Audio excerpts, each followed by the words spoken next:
इतनी बड़ी अभागिनी कि भगवान से प्रेम नहीं कर पा रही है। हम भगवान को हृदय से चाहती है और कन्हैया अभी तक हमारे पास नहीं आए। और ये गोपियां कौन है भगवत प्रेमियों? ये त्रेता युग में जब भगवान श्री राघवेंद्र सरकार भैया लक्ष्मण के साथ गुरुदेव विश्वामित्र के साथ जनकपुर में पहुंचे धनुष यज्ञ देखने के उद्देश्य से। और भगवान श्री राम ने गुरुदेव की सेवा पूजा अर्चना करने के बाद गुरु पूजा के लिए थोड़े से पुष्पों की आवश्यकता है, तो गुरुदेव से अनुमति लेकर के प्रभु श्री राम लक्ष्मण जी के सहित पुष्प वाटिका में पहुंचे। और पुष्प वाटिका में पहुंचने पर माली खड़ा है द्वार पर। माली से प्रभु ने कहा, भैया हमें कुछ पुष्पों की आवश्यकता है। माली ने कहा, प्रभु वैसे तो सारा संसार आपका है, क्योंकि मैं आपके शुद्ध स्वरूप को देख करके भली भांति से पहचान गया आप कोई साधारण जीव नहीं है।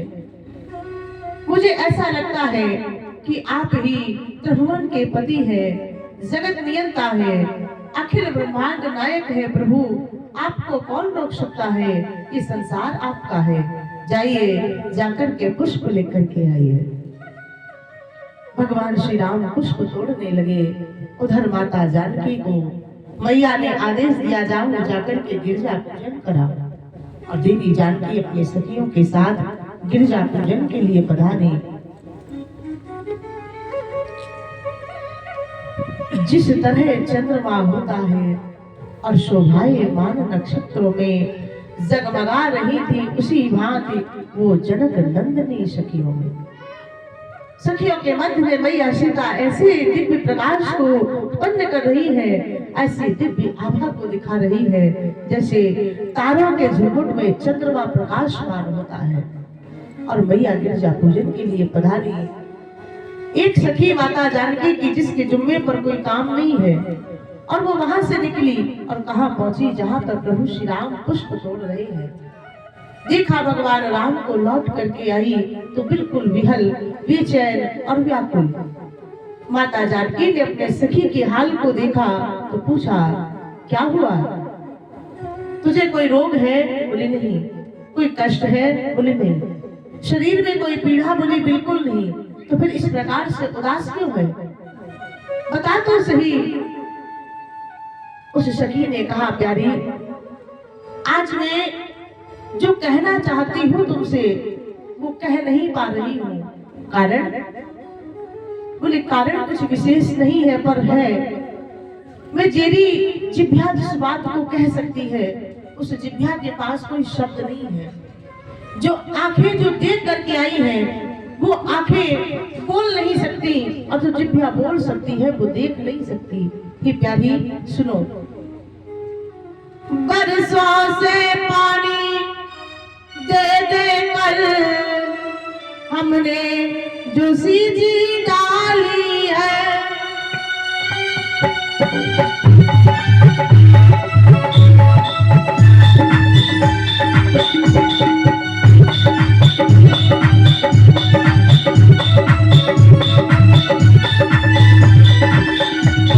मैं उसे देख कर आई हूँ जो उस बगिया आई है।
दिव्या पर है सब नहीं।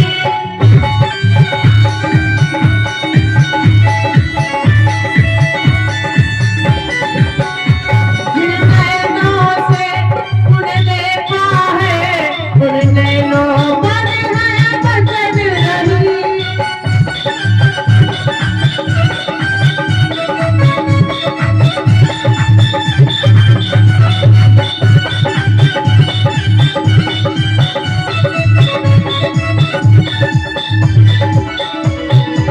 सखी ने कहा बहन, दो राजकुमार बाग में हैं और मिल गया आज दर्शन उनका।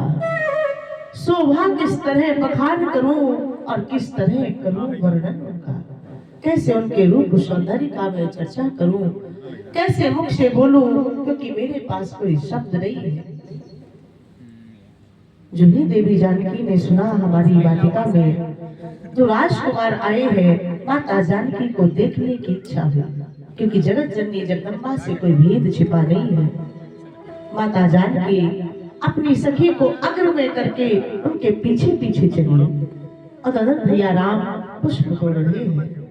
माता के पायलों की ध्वनि की आवाज हुई। प्रभु श्री राम ने अपने मुख को उठा करके देखा, सामने जगदम्बा खड़ी है, माता जानकी खड़ी है। दोनों एक दूसरे को देखने लगे और देखते ही देखते दोनों की आंखें मिल गई। कोई एक शब्द नहीं बोल रहा है, बड़ा सुंदर भाव है, बड़ा सुंदर दर्शन है दोनों का। बाबा ने लिखा, ऐसा लगा जैसे वर्षों के बाद दोनों की भेंट हुई हो। अब इस भाग्य को, इस समय को कहीं जाने न दें, इन समय दर्शन का लाभ लें। माता जानकी के स्वरूप को भगवान श्री राम ने नैनों में बसाया और माता जानकी ने भगवान को अपने हृदय में वास करा दिया। राम को देख करके जनक नंदनी